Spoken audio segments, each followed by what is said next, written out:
陈塘古镇就是一处不断爆发与妖族冲突的人族前线，且长期处于孤立无援的状态。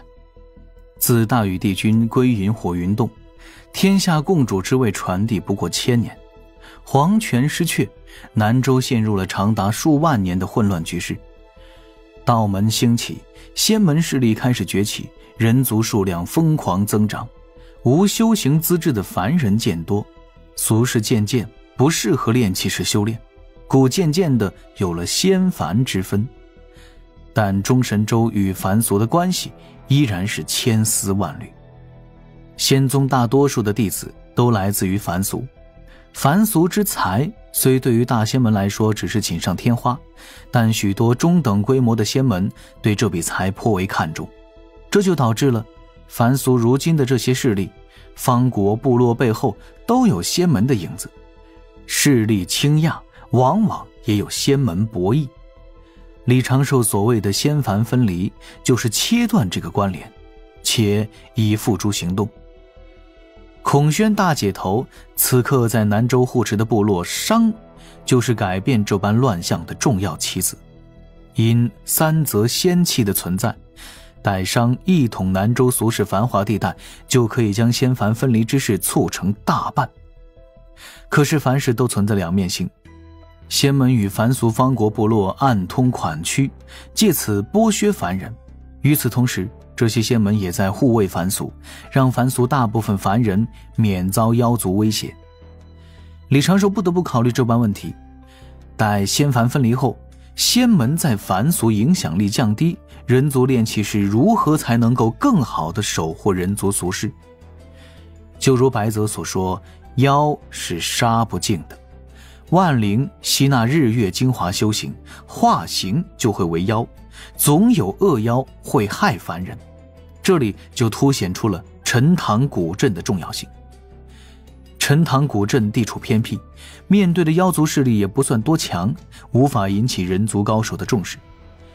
种种因素导致他游离于方国部落之外，几乎完全得不到来自俗世的援助。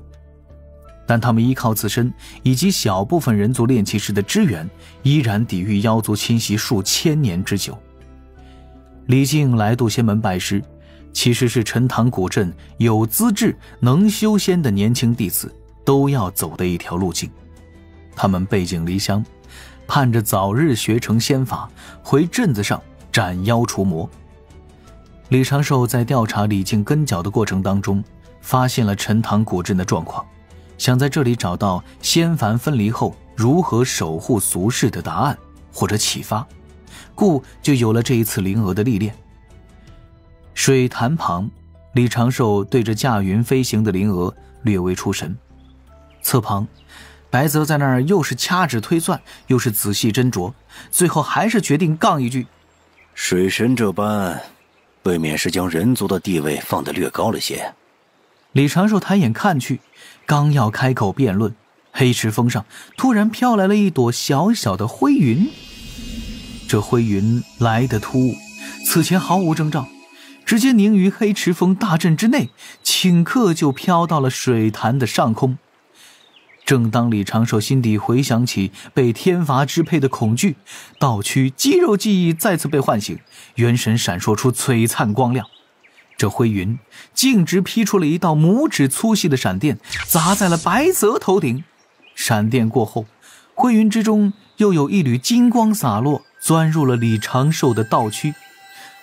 功德，能够凝成功德金身一只小脚趾的功德。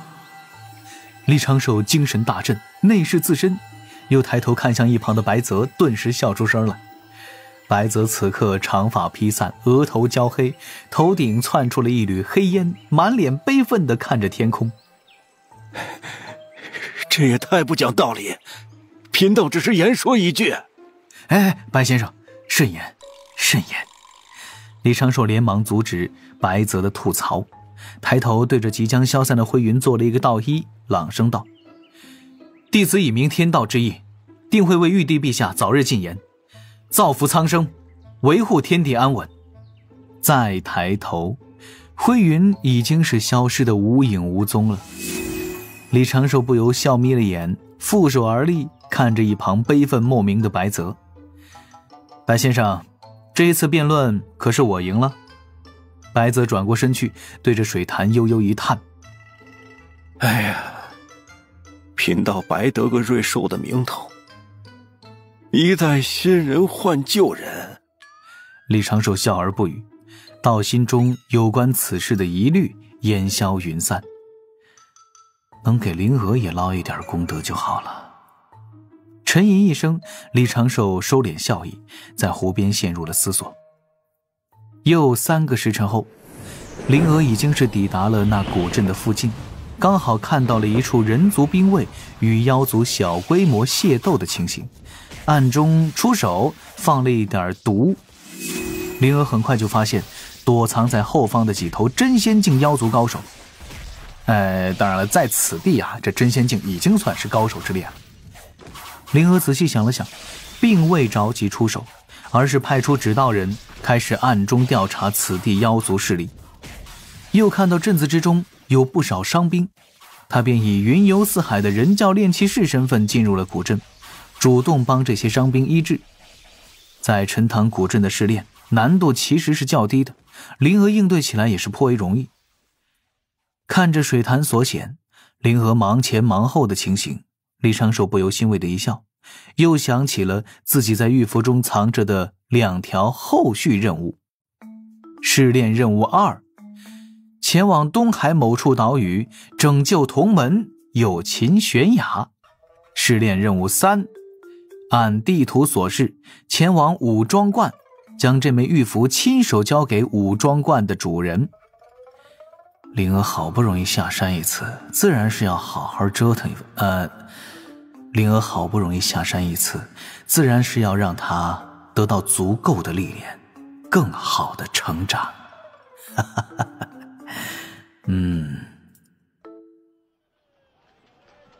这就是师兄给的历练任务吗？真累人啊。日暮西斜，一处挂着药字的药铺前，穿着一身浅蓝布衣，顶着伪装面容的灵娥在斜阳余晖中伸了个懒腰，倩影映在挂着青苔的石板路上。过路的行人顿时投来了善意的目光，有一位挎着竹篮的中年妇人还招呼着：小兰姑娘，晚上去婶儿家里吃饭呀？不了，还要准备明天要用的药材，忙得脱不开身。那妇人连忙答应一声，又叮嘱他保重身子，别太操劳，才缓步离开了。灵娥回了这一处石屋，带上木门，随手下了几道禁制，禁不住打了个哈欠。此时屋内角落、桌台、木橱都已经摆满了纸包，上面悉心标注了分类与用量。他化名蓝杏儿，以一名药师的身份，已在这一座镇子住了半年。半年之内，真仙境大妖猎杀了99只，其中还有数头天仙境的老妖。灵娥每次出手都是趁着摸黑，指导人远远投毒，外加焚尸灭迹，而后悄然回返，让此地妖族势力迅速陷入了恐慌。他虽然亲手杀了99只大妖，却吓跑了此地半数的妖族，缓解了陈塘镇大半压力。今夜灵娥会除掉自己锁定的最后一个目标，再悄悄地离开陈塘镇。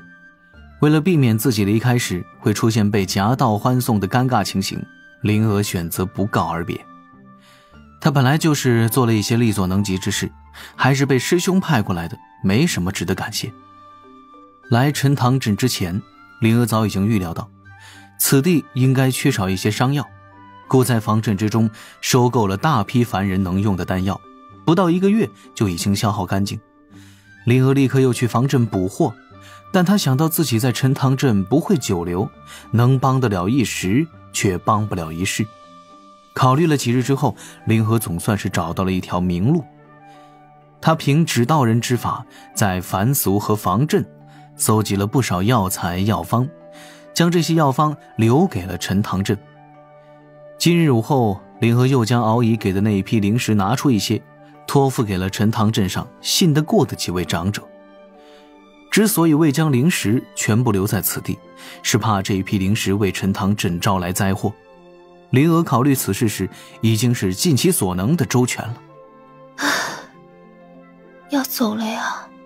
灵娥仙指在木桌边缘划过，目中流露出几分感慨，仿佛又看到了那些孩童在桌前欢闹，看到了那些双目中满是麻木的伤者，再次露出温暖的微笑。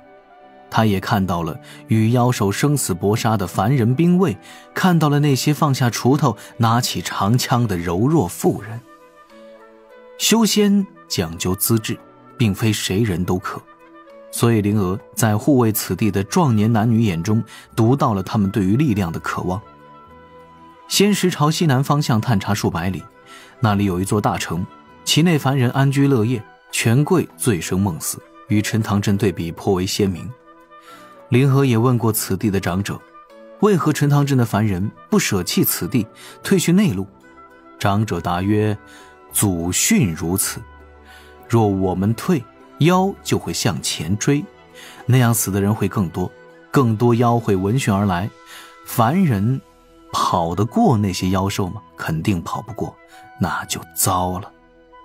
灵娥并未继续追问，回自己住处之后想了许久，道心又圆满了一层。这大概就是师兄让我来此的深意吧。提笔写下了一封书信，灵娥仔细地读了读，又去屋后的小院转了一圈。这半年中，除却见证了此地凡人如何与妖族对抗，也遇到了不少趣事。让灵娥感觉有些哭笑不得的是，她在镇子上活动时用了面具遮掩面容，又将修为境界表现为元仙境，还是较弱的那种，让自己看起来十分普通。但是这半年依然是收到了6位男子的告白。灵娥自己都感觉奇怪的是，她本以为自己会泛起一点波澜，道心出现一点点缝隙，可是每次被告白，灵娥都是无比的平静，为对方摆事实讲道理，言说自己早有意中人，现在是为了修行在外历练，并鼓励他们去寻找各自的幸福。回过神来细细品味，才发现一颗芳心早已经被师兄给填满了，容不下半点旁人足迹。臭师兄，非要让我在外面历练3年。灵娥嘟囔一声，拾起土盾，悄然离开此地，朝着东海方向遁去。待他远离陈塘镇，找了一处僻静之地藏身，才开启了千里之外的指导人，对着早已经迷晕的一头天仙境妖兽注入天仙剧毒。待处理好尸身，收摄了残魂，指导人自焚于地底。